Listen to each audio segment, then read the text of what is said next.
6시기 대기점을 처음으로 인식한 것이 언제였는지 모르지만 혁신적 인식이었다. 컴퓨터와 관련 기술에 몰두해온 반세기 동안 나는 다양한 수준에서 목격한 격변의 의미와 목적을 이해하려 했다. 그러면서 차츰 21세기 전반을 뒤엎을 것으로 보이는 변화의 조짐을 인식했다. 우주공간의 블랙홀이 재사건의 지평선 쪽으로 물질과 에너지를 당기며 그 패턴을 극적으로 변화시킨 것처럼 우리의 미래에 닥쳐올 특이점은 성적인 것에서부터 영적인 것에 이르기까지 우리의 삶을 바꾸고 있다.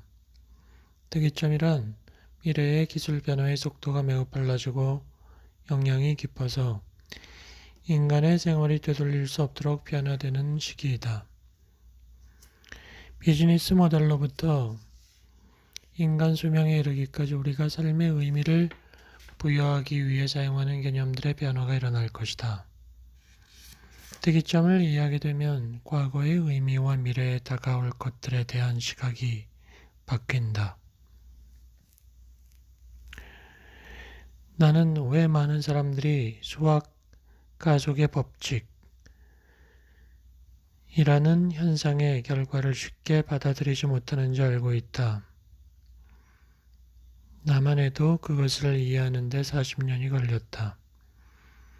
특이점이 임박했다는 판단의 기저에는 인간이 창조한 기술의 변화 속도가 가속되고 기술의 힘이 확대되고 있다는 인식이 깔려 있다. 기하급수적인 증가에는 함정이 있다. 그것은 눈에 띄지도 않게 시작하지만 우리가 궤도 변화를 눈치채지 못하는 사이 폭발적으로 증가한다.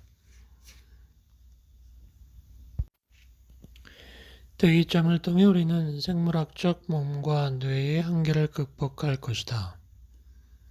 죽음도 제어할 수 있게 될 것이다.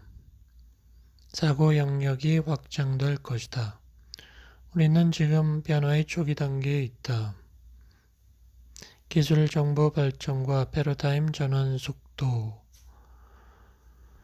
또 곡선의 무릎, 즉 기하급수적 증가 추세가 두드러지기 시작하는 단계에 근접하고 있다. 바로 다음에는 폭발적 증가가 나타난다. 이번 세기 중반이 되기 전에 기술 증가 속도는 급격해져 수직에 가깝게 될 것이다. 수학적으로 말하면 증가 속도의 값은 유한하다. 하지만 너무나 큰 값이다. 이에 따라 발생하는 변화들은 인간의 역사를 이전과 단절시킬 것이다. 특이점은 생물학적 사고 및 존재와 기술이 융합해 이룬 절정으로서 여전히 인간적이지만 생물학적 근원을 뛰어넘은 세계를 탄생시킬 것이다. 6시기 진화는 점점 질서가 높은 패턴을 창조해가는 과정이다. 질서의 개념에 대해서는 자취하고 여기서는 패턴의 개념에 집중해보자. 너는 세상의 역사는 근본적으로 패턴의 진화로 설명될 수 있다고 본다. 진화는 우회적으로 작업한다. 즉, 각 단계나 시기마다 이전 시기의 정보 처리 방법을 활용해 다음 시기를 창조한다. 나는 진화의 역사를 6시기로 개념화했다. 특이점은 제5기에 시작될 것이고 제6기에 지구를 벗어나 우주까지 확대될 것이다. 제1기 물리현상과 화학반응. 우리 존재의 기본은 물질과 에너지 패턴이라는 기본적 구조 속의 정보가 담긴 형태다. 최근에 양자중력 이론에서는 시간과 공간을 별개의 양자로 분류한다. 물질과 에너지가 궁극적으로 디지털인지 아날로그인지에 관해서는 논쟁이 계속되고 있지만 그 답과 무관하게 우리는 원자 구조가 독립적으로 정보를 저장하고 표현한다는 것을 알고 있다. 빅뱅 이후 수십만 년이 지났을 때 양성자와 중성자로 이루어진 원자핵 둘레의 궤도로 전자가 끌려 들어오면서 원자가 형성되었다. 원자의 정기적 구조는 이들이 서로 떨어지지 않게 해주었다. 그로부터 수백만 년 후 원자들이 모여 분자라고 불리는 구조가 만들어지자 화학이 탄생했다. 모든 원소들 중 가장 쓰임새가 풍부한 것은 탄소였다. 다른 원소들은 대부분 한 방향에서 세 방향까지 결합하는 반면 탄소는 네 방향으로 결합할 수 있었다.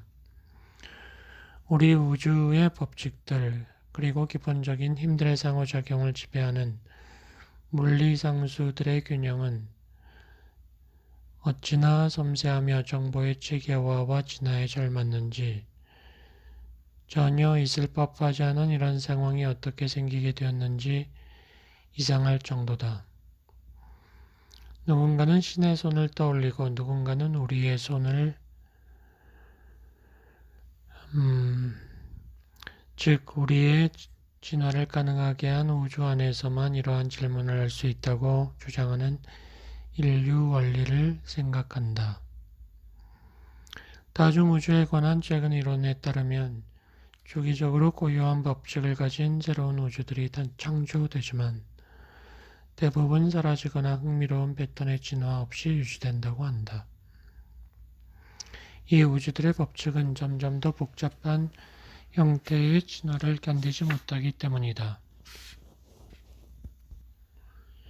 제2기 생물과 DNA 수십억 년 전에 시작된 두 번째 시기에는 탄소 기반 화합물이 복잡해져서 자기 복제 기제를 갖춘 분자들의 복합체로 발전하였고 생명이 탄생했다. 생물학적 체계는 더 넓은 분자 사회를 설명하는 정보를 저장하기 위해 정교한 디지털 기법 DNA를 발전시켰다. DNA는 코돈이나 리보솜 등 주변 물질들의 도움을 받아 두 번째 시기의 진화 실험 기록을 보존할 수 있게 되었다. 제3기 뇌 각각의 시기는 패러다임 전환을 통해 더 높은 단계의 우회 기법을 확보함으로써 정보의 진화를 계속한다. 세 번째 시기에는 DNA가 안내하는 진화에 의해 감각기관을 이용해 정보를 인지하고 그 정보를 뇌와 신경계에서 처리하고 저장할 줄 아는 유기체가 만들어진다. 제4기 기술 이성적이고 추상적인 사고력과 도구를 사용할 수 있는 손을 겸비한 인류는 네 번째 시기이자 우회적 발전의 다음 단계로 넘어갔다. 기술을 이끌어낸 것이다. 이 진화는 간단한 기체들로부터 시작해서 정교한 자동차까지 발전한다.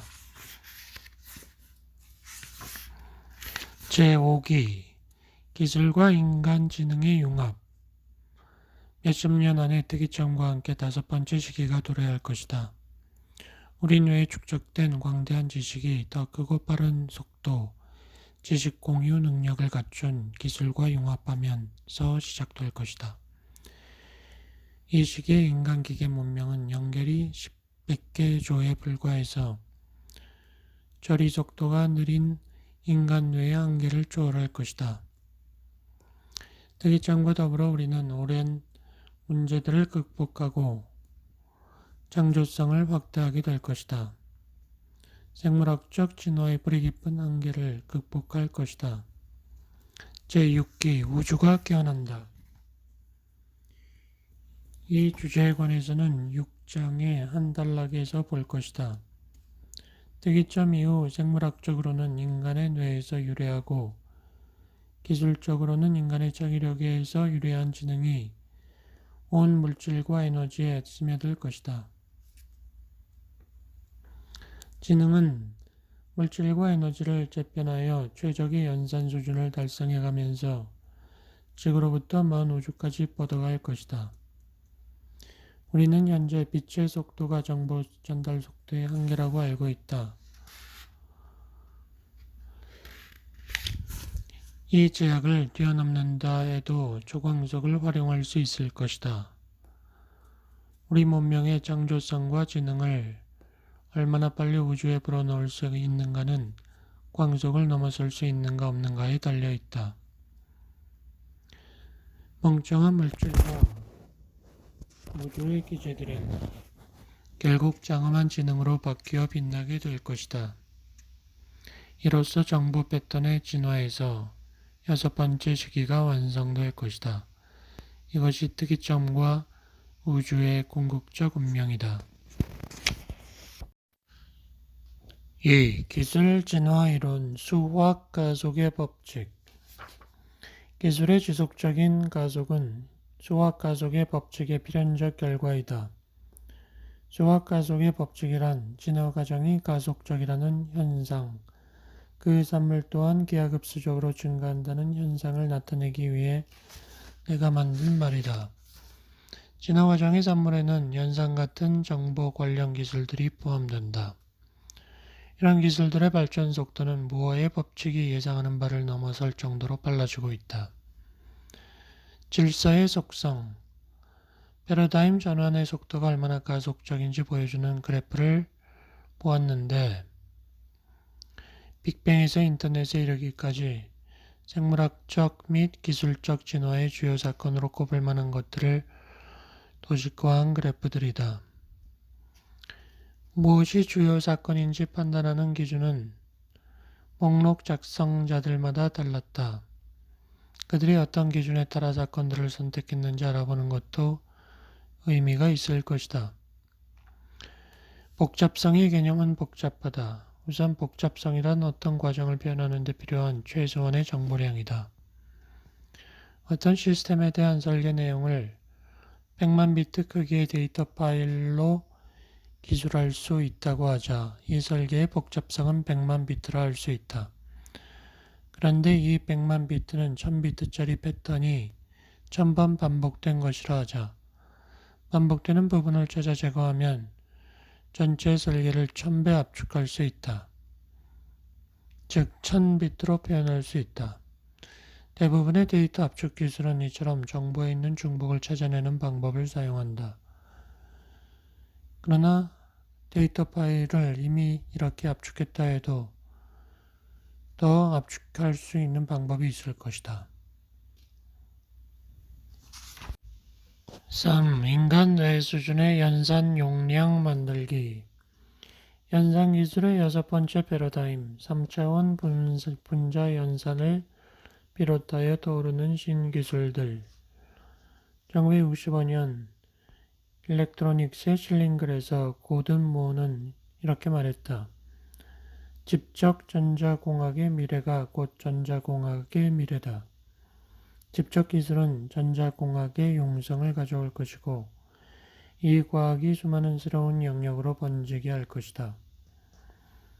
무어는 이렇게 담담한 표현으로 하나의 혁명을 소개했다. 새로운 과학이 얼마나 대단한지 알려주기 위해 무어는 이렇게 덧붙였다. 경제의 추진력은 대단하므로 1975년이면 하나의 실리콘 칩에 6만 5천 개의 소자가 들어가게 될지도 모른다. 무어는 하나의 집적 회로에 들어가는 트랜지스터의 수가 매년 2배씩 늘었다고 지적했다. 소위 무어의 법칙이라 불리게 된 1965년의 예측은 비판을 받았었다. 요즘은 수천 개가 아니라 수십억 개의 단위로 트랜지스터가 쓰인다. 2004년에 나온 칩 중 가장 뛰어난 것의 논리 게이트 폭은 50나노미터에 불과하며 이미 나노기술 영역으로 편입되었다. 무어의 법칙이 끝을 맞으리라는 예측은 끊이지 않았다. 하지만 이 놀라운 패러다임의 종말은 계속 뒤로 미뤄지고 있다.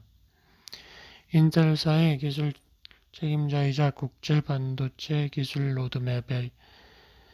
로드맵이라는 영향력 있는 단체 의장인 파울로 가르지니는 이렇게 말했다. 향후 15년 내지 20년간 무어의 법칙이 유효하리라고 봅니다. 나노기술이 하나의 반도체 금형에 들어가는 부품들의 수를 늘릴 새로운 수단들을 제공해주고 있습니다. 연산 용량의 가속적 증가는 인간의 사회경제적 관계 및 정치 조직까지 바꾸어 놓았다. 3차원 분자 연산으로 가는 다리. 벌써 중간 단계들이 속속 건설되고 있다. 3차원 분자 연산이라는 6번째 패러다임으로 가는데 필요한 기술로는 나노튜브와 나노튜브 회로, 분자 연산, 나노튜브 회로의 자기 조립력, DNA 연산, 빛을 통한 연산, 양자 연산 등이 있다. 통상적인 실리콘 리소그래피 기법을 사용해도 3차원 회로를 만들 수 있다. 여전히 최선의 전략인 나노튜브. 영적 기계의 시대에서 나는 3차원 분자 연산 시대의 최적의 기술은 나노튜브, 즉 기억을 저장하는 논리 게이트로 기능할 수 있는 3차원 조직의 분자들일 것 같다고 말했었다. 나노튜브는 1991년에 합성된 물질로 탄소 원자들로 만들어진 육각형이 쌓아 올려져 이음매 없는 원통처럼 생긴 튜브다. 나노튜브는 매우 빠를 수 있다.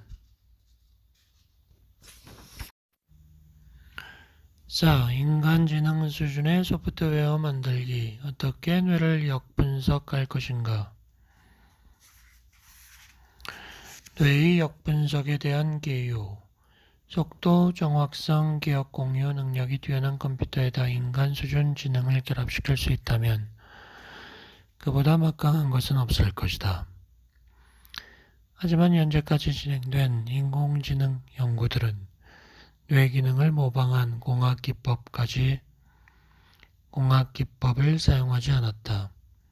이유는 간단하다. 인간 인지에 대한 상세 모델을 구축하는데 필요한 정밀한 연구 도구가 부족했기 때문이다. 뇌의 역분석, 즉 안에서 보고 모델을 만들고 영역별 시뮬레이션을 하는 작업은 기하급수적으로 발전하고 있다. 우리는 언젠가 인간사고 전반을 관장하는 원칙들을 이해하게 될 것이다. 그 지식은 지적기계의 소프트웨어를 만드는 과정에 도움이 될 것이다. 뇌의 방법론을 변형시키고 확장한 뒤 생물학적 뉴런들이 기반이 되는 전기화학적 정보 처리보다 강력한 연산기술에 적용하게 될 것이다. 이 작업으로 얻게 될 최고의 수확은 인간에 대한 정확한 통찰을 갖게 된다는 것이다. GNR 3 Overlapping Revolution. 중첩되어 일어날 세 가지 혁명. 21세기 전반부에 우리는 세 개의 혁명이 꼬리를 물고 중첩되어 발생하는 것을 보게 될 것이다. 유전학의 혁명, 나노기술의 혁명, 로봇공학의 혁명이다. 그래서 내가 어제 오기라 칭한 시대, 즉 특이점의 시대가 시작될 것이다. 현재 우리가 처한 지점은 G, Genetics, 유전학, 혁명의 초기 단계다. 우리는 생명이 간직한 정보 처리 과정을 이해함으로써 인체의 생물학을 재편하는 법을 익히고 있다. 질병을 근절하고 인간의 잠재력을 넓히고 수명을 연장하는 법을 배우고 있다. 생물학의 한계를 넘게 해줄 것은 나노테크놀로지, 나노기술 혁명이다. 우리 몸과 뇌, 우리가 사는 세상을 분자 수준으로 정교하게 재설계하고 재조립해 줄 것이다. 가장 강력한 혁신은 다가올 로보틱스, 로봇공학 혁명이다. 인간의 지능을 본받았지만 그보다 강력하게 재설계될 인간 수준 로봇들이 등장할 것이다. 혁명은 최고로 의미 있는 변화다. 지능이란 우주에서 가장 강력한 힘이기 때문이다. 각 혁명은 직전 혁명으로 발생한 문제점들을 풀어주겠지만 또한 새로운 위험을 끌어들이기도 할 것이다. G혁명은 질병과 노화라는 인류의 문제를 풀겠지만 생물학 바이러스 무기라는 새로운 위협을 양산할 것이다.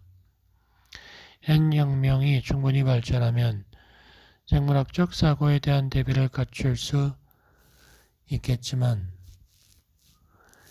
이번엔 자기 복제하는 나노봇에 의한 위협을 겪을 것이다. 생물학이 야기하는 문제보다 더 심각한 문제가 오는 것이다.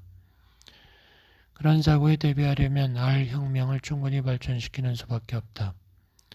하지만 인간의 수준을 넘는 인공지능이 나쁜 방향으로 발전할 경우는 어떻게 할 것인가?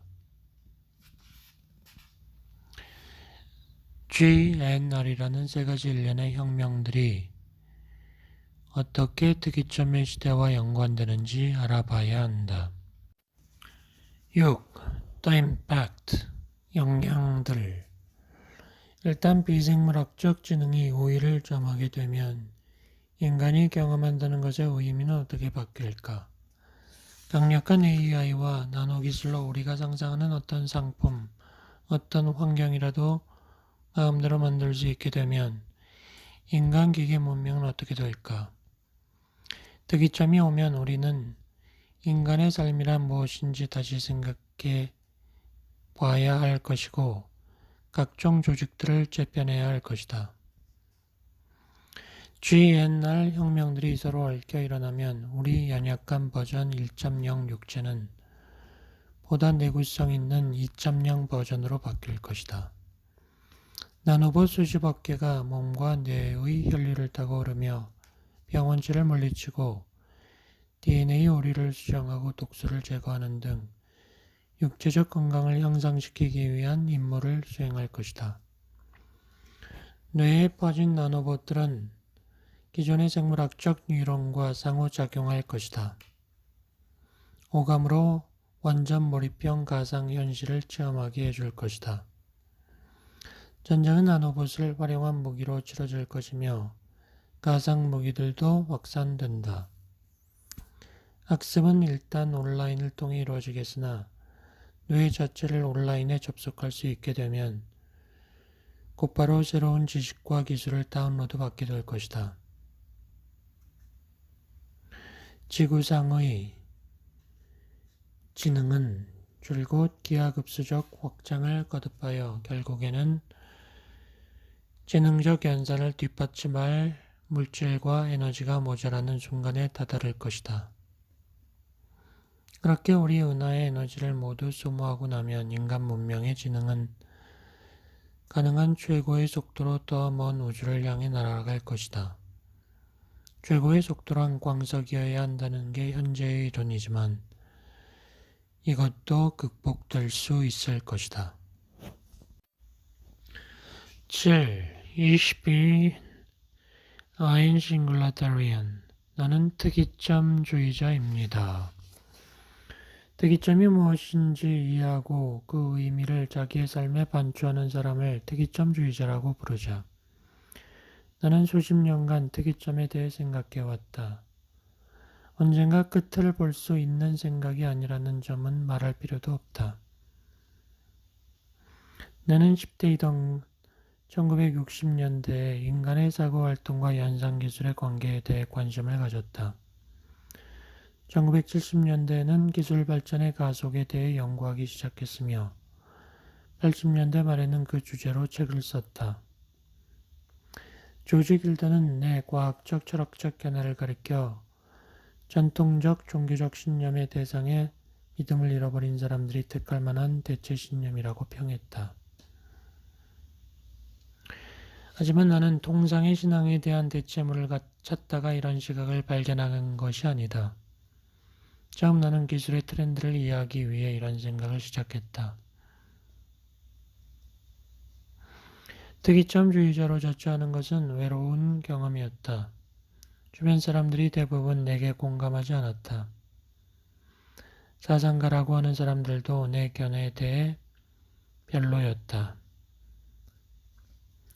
과연 어떤 방법으로 특이점에 대해 고찰해야 할까? 정면으로 보기는 힘들다. 막스 모어가 지적했듯 우리에게 또 다른 교조적 교리는 필요하지 않다. 특이점을 인정한다는 것은 어떤 신념체계나 단일한 시각을 받아들이는 게 아니다. 기초적인 기술 트렌드에 대해 이해하는 일이다. 만물을 새롭게 바라보는 통찰을 얻는 일이다. 특이점주의자가 된다는 것에는 무수한 면이 있겠지만 몇 가지를 적었다.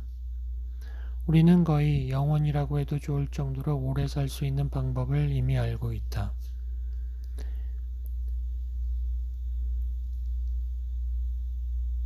육체는 일시적이다. 몸을 구성하는 입자들 대부분이 거의 매달 새 것으로 교체된다. 우리는 육체의 건강을 증진하고 마음의 영역을 확장하여 패턴들을 개선하도록 최선을 다해야 한다. 우리에게는 육체가 필요하다. 하지만 일단 나노 기술 조리법을 인체까지 적용하게 되면 마음대로 육체를 바꿀 수 있을 것이다. 세세손손 인간 사회를 괴롭혀온 과제들을 극복하는 유일한 도구가 기술이다. 기술만이 깨끗한 재생에너지를 생산하고 저장할 방법을 알려줄 것이다. 지식은 다 소중하다. 음악, 미술, 과학기술은 물론 몸과 뇌에 간직된 지식도 중요하다. 정보는 지식이 아니다. 세상에 정보는 넘친다. 그중 유의미한 패턴을 밝히고 처리하는 것이 지능의 몫이다. 죽음은 비극이다. 사람이란 존재를 심오한 패턴으로 간주하는 것은 불경한 일이 아니다. 사람이 죽으면 패턴이 유실되는데 현재로서는 다르게 저장해 줄 방도가 없기 때문이다.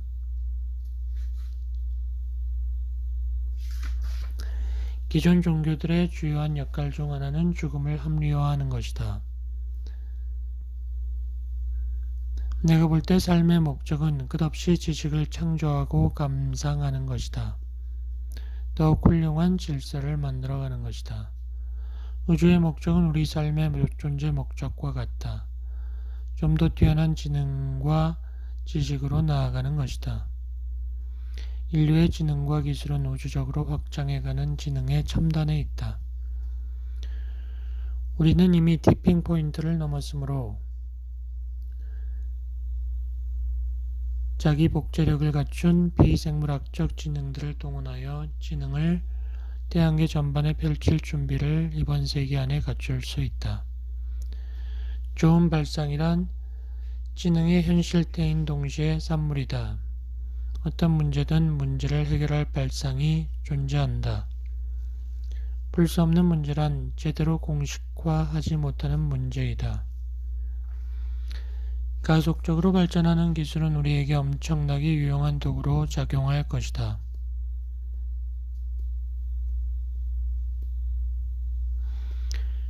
우리에게 극단적 생명 연장이 필요한 지식이 다 있는 건 아니지만 이런 식으로 사실상 지금부터도 무한히 사는 것이 가능하다.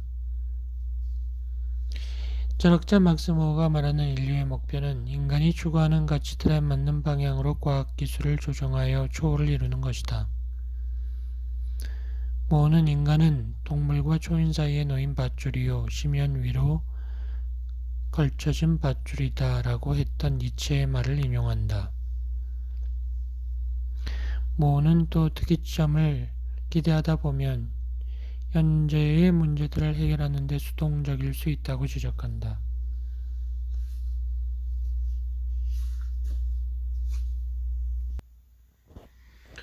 기술은 복합적인 축복이었다. 한편으로 수명을 연장하고 건강하게 살게 해주었고 노역에서 해방시켜 주었고 다양한 긴 가능성들을 열어주었지만 다른 한편으론 새로운 위험들이 생겼다.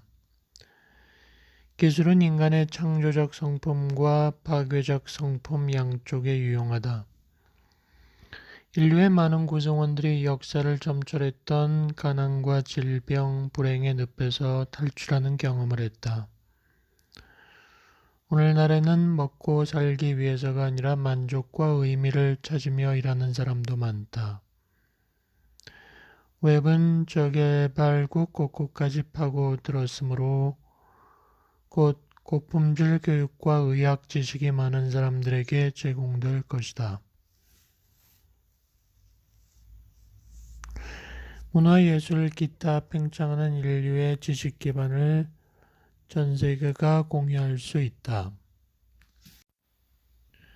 생명공학은 질병 및 노화를 되돌리는 작업에 착수했다.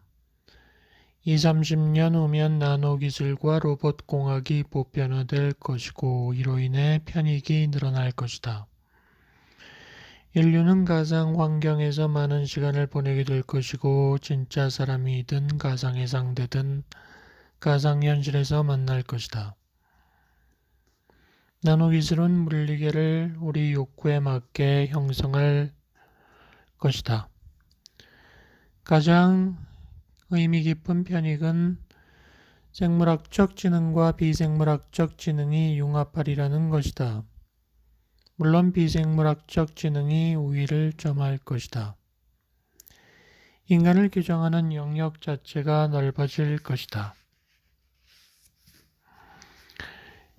그러나 위험이 발생할 것이다. 20세기 내내 우리는 기술의 놀라운 성취를 목격하는 한편 파괴적 욕망이 자극되는 경험을 했다. 1980년대 이후 평범한 대학 생물학 실험실에서도 핵무기보다 위험할지 모르는 새로운 병원체를 만들 수 있게 되었다. 이런 위협 때문에 복잡계의 역량, 효율, 지능의 가속이 더뎌질까? 지구의 역사를 돌아보면 복잡성은 끊임없이 증가해왔다. 생물학적 진화가 증거이다. 나는 사르스 바이러스에 대한 전 세계적 대응이 얼마나 효율적으로 이루어졌던가를 떠올리면 위안이 되리라 믿는다. 더 독한 바이러스가 닥칠 우려가 없는 것은 아니지만 현재로서는 억제 조치가 성공적이다. 최근 들어 등장한 발전된 도구들 없이는 효과적인 억제가 불가능했을 수도 있다. 과학자들은 사르스 발병 31일 만에 바이러스의 DNA 염기 서열을 해독했다. 기술이 발전하여 GNR이 모두 현실화되는 미래에도 뒤엉킨 상황은 여전할 것이다. 인간 지능이 빚어낸 창조적 묘기들이 늘어서는 한편 엄중한 위험이 생겨날 것이다. 나노봇이 공격을 하기 시작하면 인간은 피해를 받게 될 것이다. 설계상 나노봇의 기본 재료는 탄소일 것이기 때문이다. 탄소는 4개의 결합을 이룰 수 있는 특성 덕분에 분자 조립 과정의 안성맞춤인 재료이다. 고삐 풀린 자기 복제적 나노봇들은 얼마 만에 전 지구의 생물 자원을 삼킬까? 전 세계 생물 자원에 포함된 탄소 원자의 수는 100의 45승계다. 하나의 나노봇에 포함된 탄소 원자의 수는 10의 6승계 정도라 추정할 수 있다. 새로운 나노봇들이 10의 39배로 제수를 늘리면 모든 생물 자원을 삼키게 된다. 로버트 프라이타스는 자기 복제에 걸리는 시간이 최소 100초일 것으로 예상하는데 그렇다면 130번의 복제에는 3시간 반이 걸린다. 물론 실제 파괴의 속도는 그처럼 빠르지 못할 것이다. 더 교활한 침략 가능성도 상상할 수 있다. 2단계의 공격이 가능할 것이다. 나노봇들은 우선 수주에 걸쳐 생물자원 전반으로 번지되 탄소 원자의 극히 일부만 사용한다. 그러다가 최적의 순간이 오면 2번째 단계로 진입한다. 군데군데 잠입한 씨앗격의 나노봇들이 그 자리에서 맹렬하게 번식하는 것이다. 방어 전략이 없는 한 그레이코가 모든 생물 자원을 파괴하는 건 시간 문제라는 것이다. 이런 시나리오가 현실적 가능성으로 다가오기 전에 나노기술에 대한 면역 체계를 구축해야 한다. 책임감 있는 나노기술 센터의 이사인 마이크 트레더, 연구 책임인 크리스 피닉스 등은 미래의 분자 나노기술 제조 기기를 만들 때 아예 자기 복제적 나노 기기는 생산하지 못하게 할 수 있다고 한다. 하지만 그게 사실이라 해도 그레이고 시나리오가 완전히 무력화되는 것은 아니다. 자기 복제력을 갖춘 나노로봇이 필요한 대목이 있기 때문이다. 브라이터스는 나노봇이 일으킬 수 있는 여러 끔찍한 상황들을 상상했다. 그레이 플랑크톤 시나리오는 해로운 나노봇들이 바다 바닥에 메탄의 형태로 저장된 탄소와 CO2 형태로 녹아있는 탄소를 해치우는 것이다. 이런 위험들에 대해 어떻게 대처해야 할지 몇 가지 방도를 소개할 것이다.